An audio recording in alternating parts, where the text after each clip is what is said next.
Welcome to the Build a Life After Loss podcast, uplifting support for your grief and healing journey. We're here to encourage your hope in the future and strengthen your confidence so that you can build a life of purpose and joy. I'm your host, Julie Clough, certified grief coach. Hello, my friends. Welcome to episode 115, Connection for Real Results. All right, we've been building over the last few weeks as we've talked about our emotions or our feelings as fuel, creating understanding around our feelings and how they fuel our day and our weeks. And then episode 112, reflective journaling, gives us an opportunity to become more aware and more connected to ourselves and our thoughts and our feelings. And then 113, living with intention. It's like creating more intention in our life, just little bit by bit. And 114, creating more joy in our life. Again, just little bit by bit.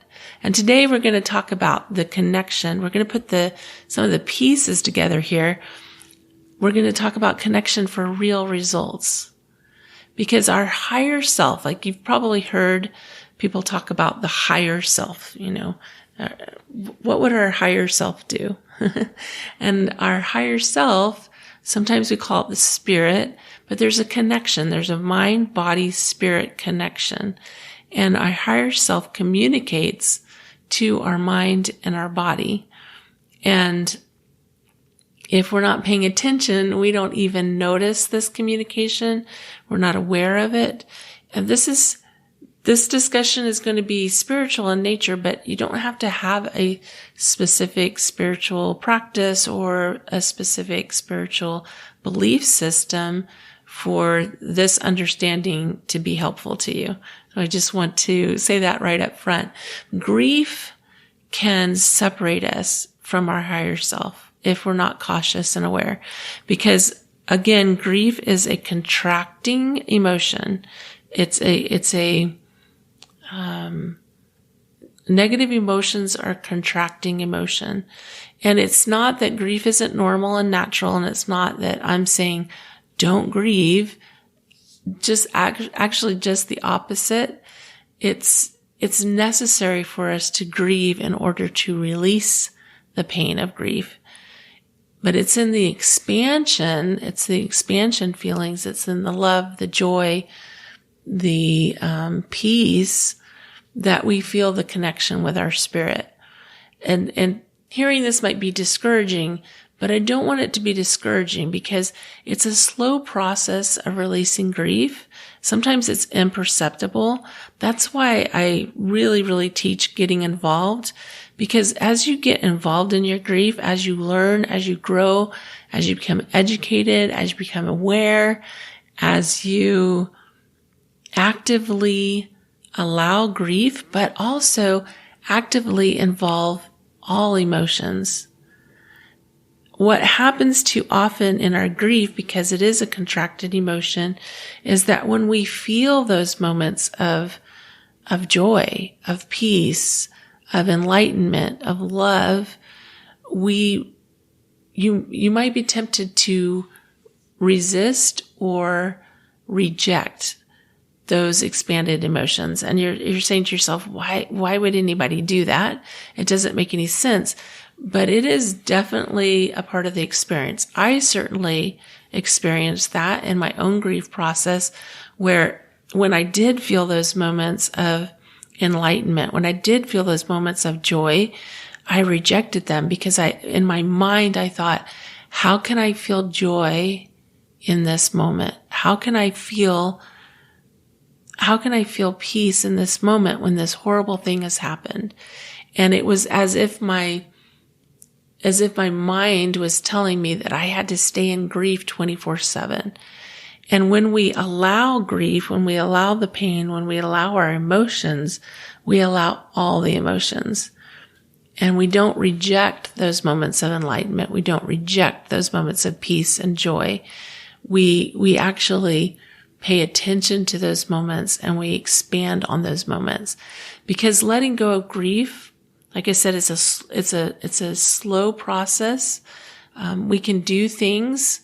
That's part of my program, is to help to show the understanding and the things that we can do to get involved so that we can, I don't want to say speed up the process, but we can work with the grief instead of against it so that we can release the grief we can release the grief. I mean, honestly, too often, and I see this over and over again, people are not letting go of the grief at all in any form. They're holding tight to the grief because the grief connects them to either their loved one that they've lost or the dream that they thought was going to be their future that is not going to be realized because of a loss. They hold on to the grief and the pain in order to either hold on to the person or hold on to even the anger of what's happened. And little by little, you can release the grief and you can create more joy in your life. So it's paying attention to your emotions. It's doing that reflective journaling. It's living with intention. It's creating little pockets of joy in your life so that you can remember again what that is, to have that expanded emotions in your life. But you might refer to your higher self as spirit, or you might refer to your higher self as your divine self. This quote, I think, was enlightening. It says, the divine self is always trying to reach you, to send you the higher power, illumination, love, and wisdom to draw higher forms, thoughts, feelings, and situations into your everyday life. The divine self is wise. It knows all and is always showing you an easier, better, more joyful way to live. So even in grief, your divine self, your higher self, your spirit exists. It exists, and the grief sometimes covers that up. Our mind and our body are connected to our spirit, are connected to our higher self, are connected to that wisdom that is within us. That wisdom is harder to access in grief. We want to start opening our mind to being aware of this wisdom, of being aware of this divine self, of this spirit that lives within us. In our mind, it might be intuitive hits. If you've heard my story, you know that I had experiences where I had these intuitive hits after my kids died. They were truth that was revealed to me that in the moments I wasn't ready to accept or acknowledge or to assimilate. And that's okay. That's part of the process. But as I slowly released the grief and allowed more joy and more love and more peace in my life, then those intuitive hits that I had previously received to my mind, I remembered those and I was able to assimilate those, and I was able to better understand what my inner wisdom was trying to teach me. In our body, it might be feelings. It's our feelings of expansion. Pay attention to any moments where you feel those feelings of expansion. And discomfort, illness, can be messages to us that maybe there's something that we need to release. Maybe there's something that we need to pay attention to. In our body, those feelings of expansion give us awareness that our body of wisdom, our soul, our spirit is trying to speak to us. If you think about artificial intelligence, one of the reasons artificial intelligence will never really work is because computers can simulate thinking, but it will never have a soul or a spirit or a higher self. That is the the beauty of our system is that we do have that spirit. We do have that higher self that is connected to wisdom. So depending on your spiritual background, it could be, you could think of it as God, or you could think of it as the universe. But our spirit, our soul is connected to that higher wisdom. It's connected to God or the universe or that higher being, depending on how you look at it. And then that is connected to our spirit. It's connected to the wisdom of our spirit that's then connected to our mind and our body. And through awareness, through journaling, through meditation, pondering, prayer, reflection, feeling those moments of joy, of love, creating intention, those things connect us with our higher self. And it's becoming more aware, and it's connecting, being intentional about connecting, even if that's just 5 minutes a day right now. Even if it's just 5 minutes a day that you slow down, you ponder, you pray, you meditate, you feel that love of the universe, you feel that love of God, those things are expanding. Those things will connect you to your higher self. Now, I want you to think about people who play a game at a higher level. Pro athletes, for example.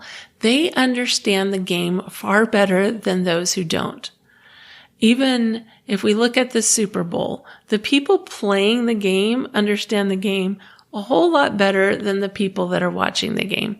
Even my husband, who played college football, he understands football at a much deeper plane than I do because he's been on the field.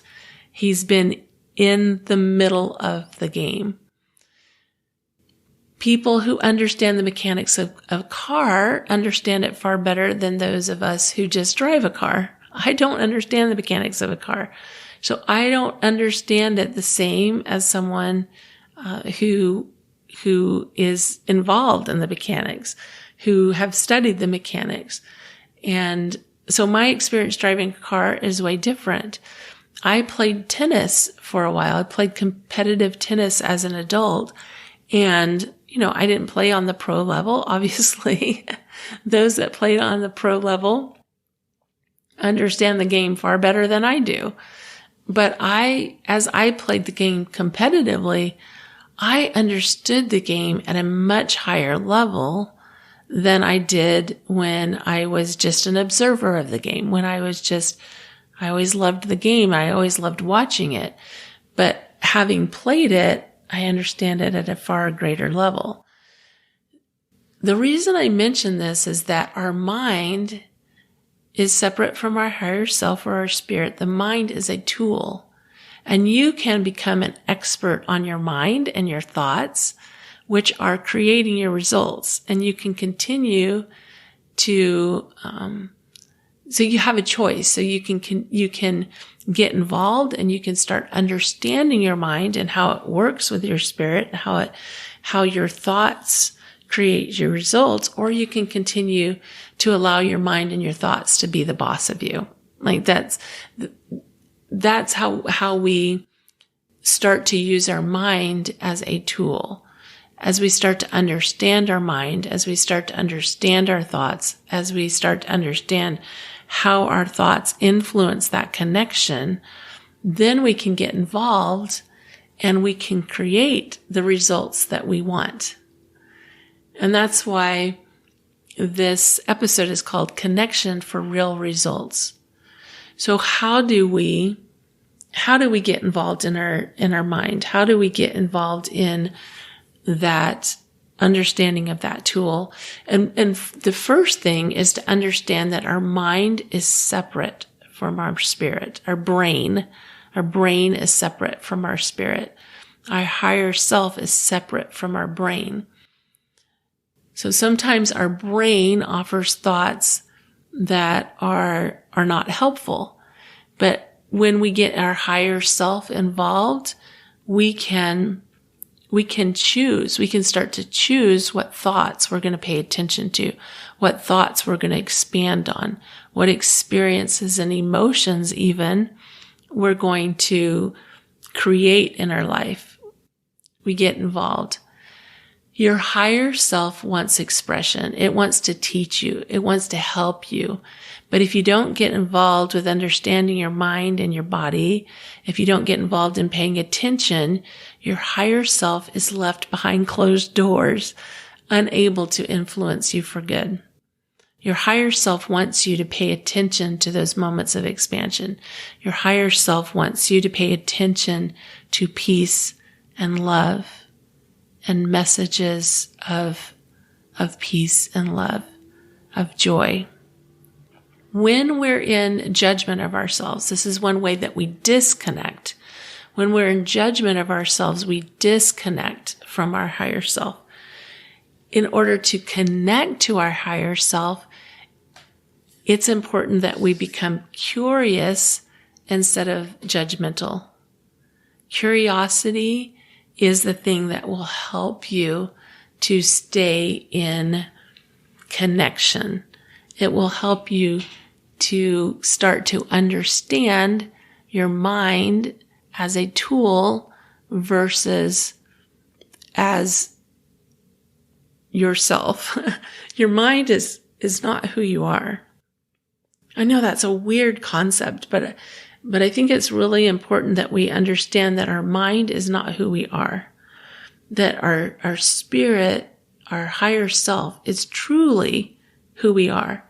And as we become more curious about our thoughts, more curious about our feelings, we become more curious about our actions. As we become involved, then we can create more and more connection to our higher self. We can learn from our higher self, and we can learn to use our mind to create an affirmative mind that helps us to stay connected. If we're in judgment, we lose creativity, we lose clear thinking, we lose intuition.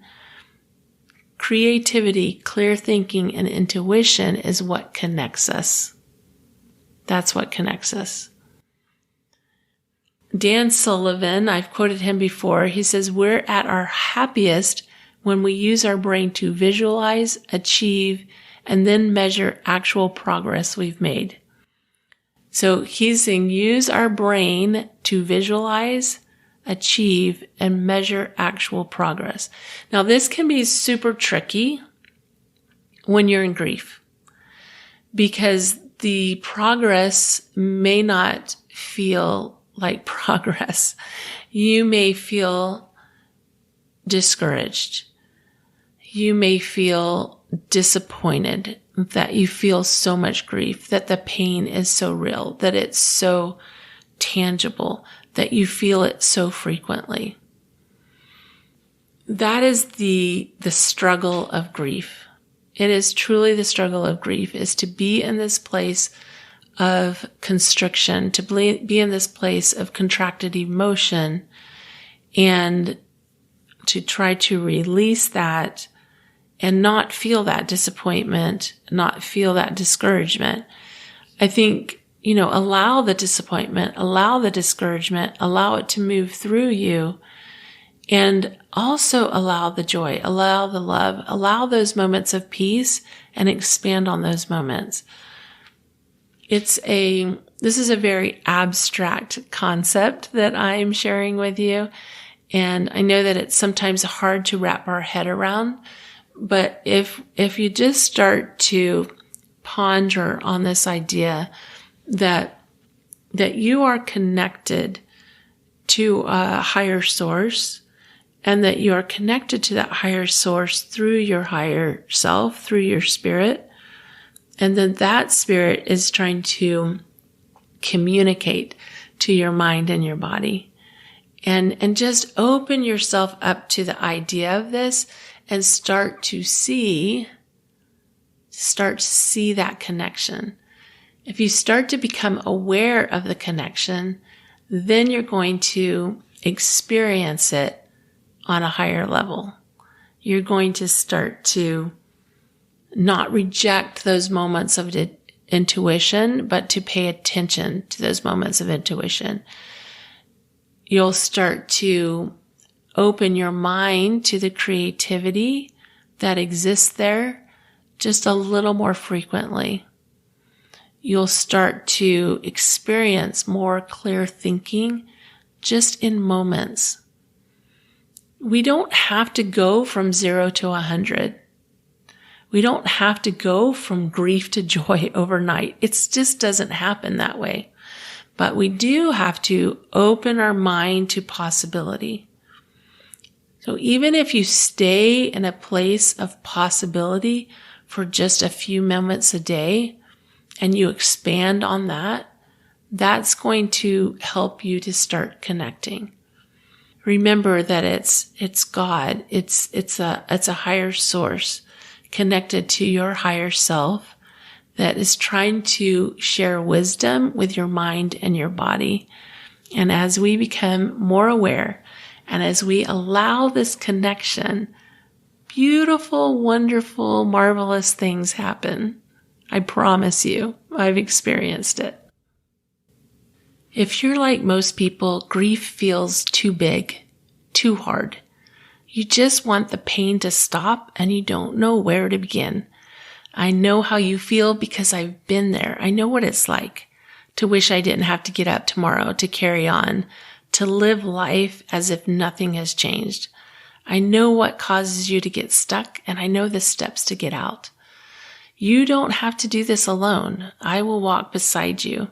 I'll listen, ask powerful questions, and gently lead you down the path of healing.